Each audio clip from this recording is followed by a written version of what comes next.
Am I doing the thing? I'm going to do the thing.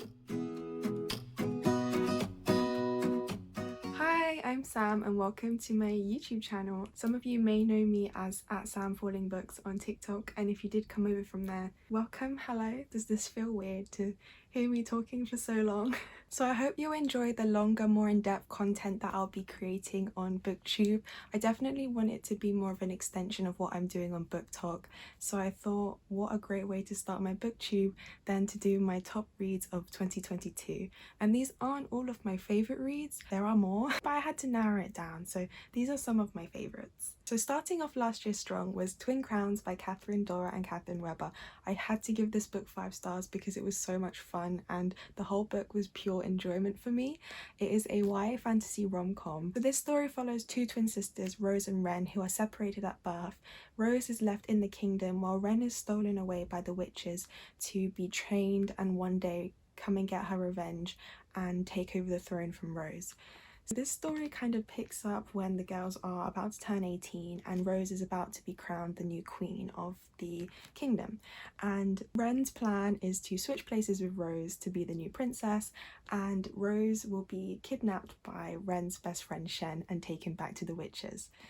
So we kind of had this dual POV where we're following Rose, who's been kidnapped by Shen and have an enemies to lovers type of energy going on their trip, and then we also follow Wren, who's stuck within the kingdom trying to just wait it out until the coronation where she can finally be queen.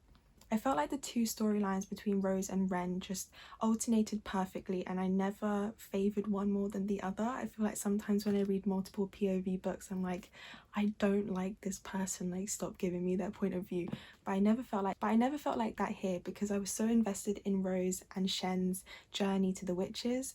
And I was also so invested in Wren and her own love story within the kingdom, which is essentially like a forbidden romance. Very good. There's so much angst and tension. So I say that this book has a really great balance of world building, action, romance, and just fun.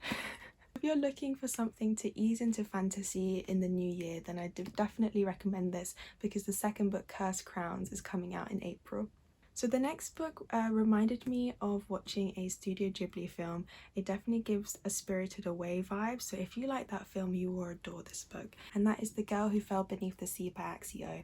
I was not ready for how hard I was going to fall in love with this world and the characters and just how purely magical it was. So this story follows Mina, who lives in a kingdom that is plagued by storms, and what the kingdom does to try and alleviate these storms is to appease the sea god. And they believe that to do that they have to sacrifice a person to the sea. So when Mina's brother is going to be sacrificed, Mina throws herself in the sea instead and takes his place, Katniss Everdeen style, and she ends up in the spirit realm, and there she tries to awaken the sea god with the help of some people that she meets there, and they embark on an adventure to try and save not only Mina but her whole kingdom. Something about this book was just pure magic, and I think anyone who struggles to get into fantasy or wants something a bit more of a gateway drug, I think this could be a really good start. If you're not that into YA fantasy but you enjoyed films like Spirited Away from Studio Ghibli, then I think that this is a really good place to start. It's very magical, whimsical as I've said before, and the writing's very easy to get into. The next book took me completely by surprise in how both heartwarming and heart-wrenching it was in equal parts, and that was As Long as the Lemon Trees Grow by Zoulfa Katouh.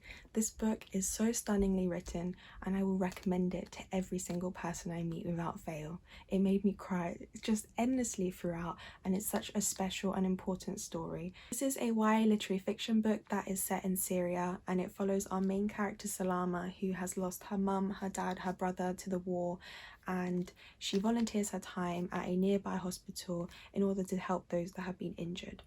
At the same time, she's also trying to look after her brother's wife, who's been widowed, and she's also pregnant. Salama grapples with PTSD because of everything that she's seen throughout this war, and that PTSD manifests itself as a living, breathing being that pressures her to try and get her and her brother's wife and unborn child to safety, essentially to leave Syria.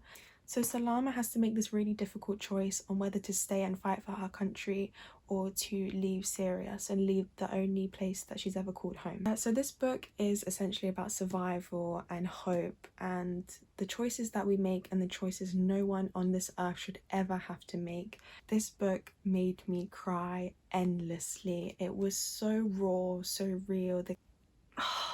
I can't explain to you how emotional this story makes me. If you've seen my videos on TikTok, you know how much I've cried.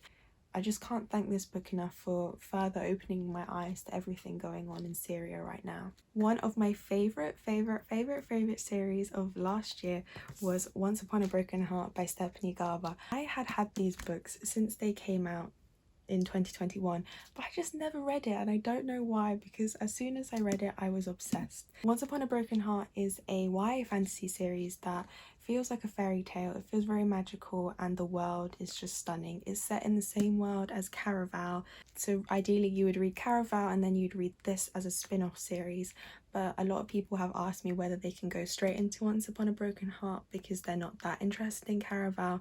And yes, you could skip Caraval. I think you'll be fine going into this.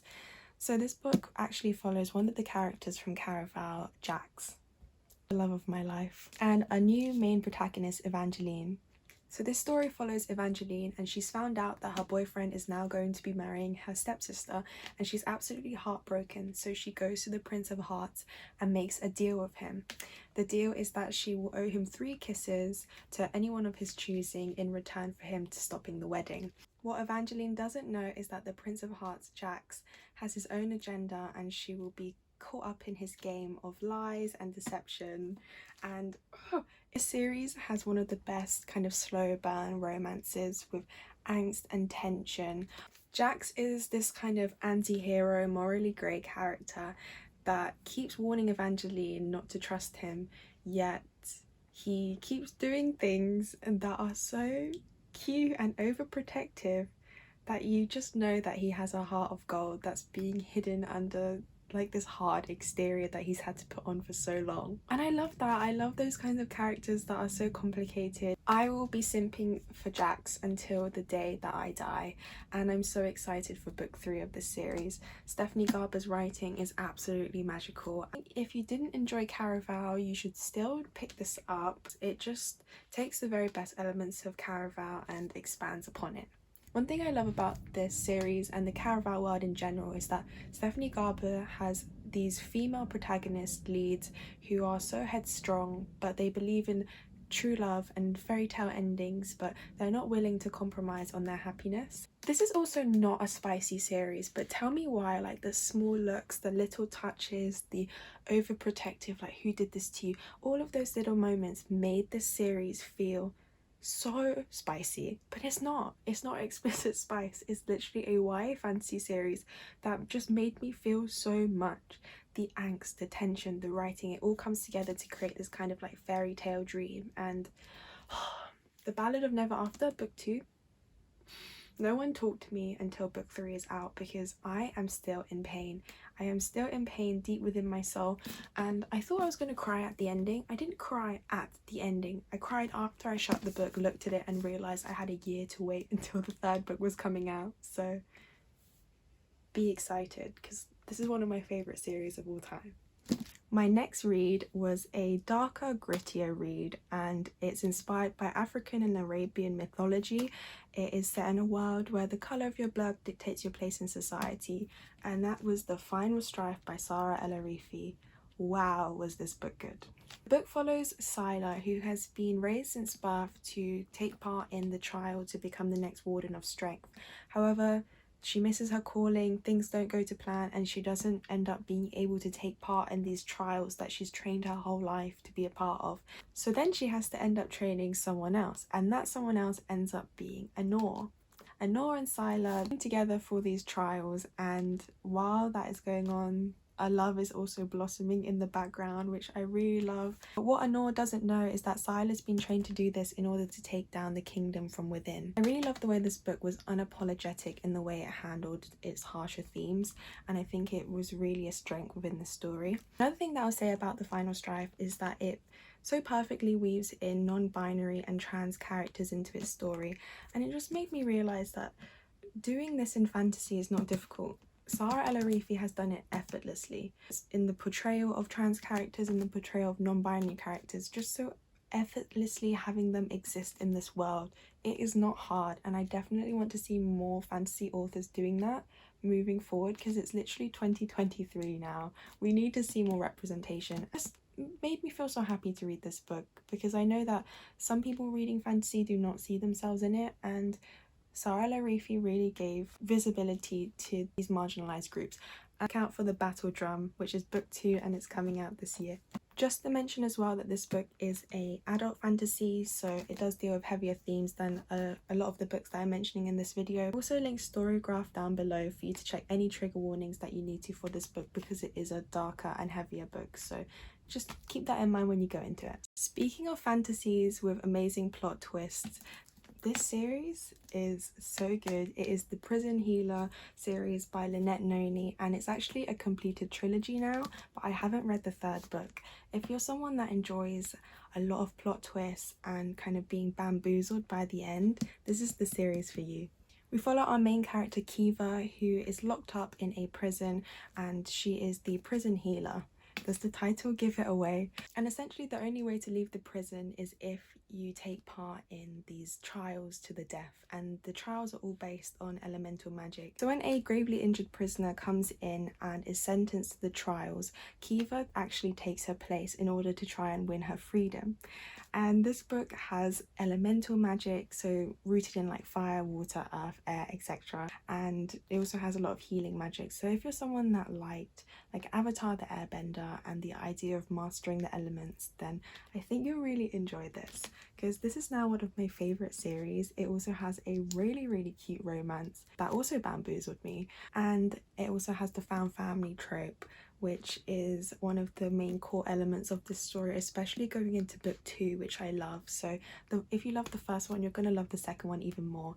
And I haven't read the 3rd one yet, but I know that this is going to be one of my favourite series of all time. Cemetary Boys by Aiden Thomas. I'm definitely late to the party with this one, but as soon as I read chapter 1, I just wanted to hit myself around the head. How could I have put off this book for so long? I end up buying so many books sometimes that I'm like, oh yeah, I've seen that. I've seen people say good things about that.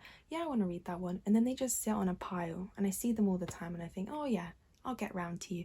And Cemetary Boys was one of those books. I hate myself for putting it off for so long.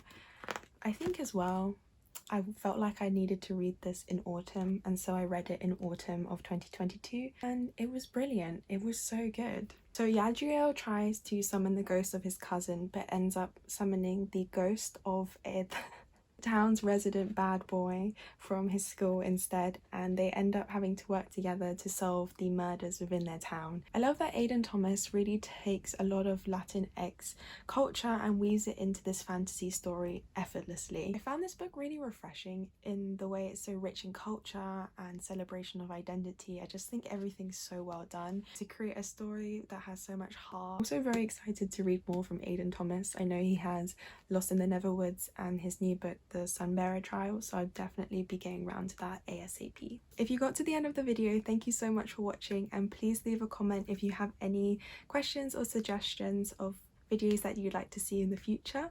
And in the meantime, you can catch me on Book Talk at @SamFallingBooks, and the same handle as well on Insta. I hope you all have a great start to 2023.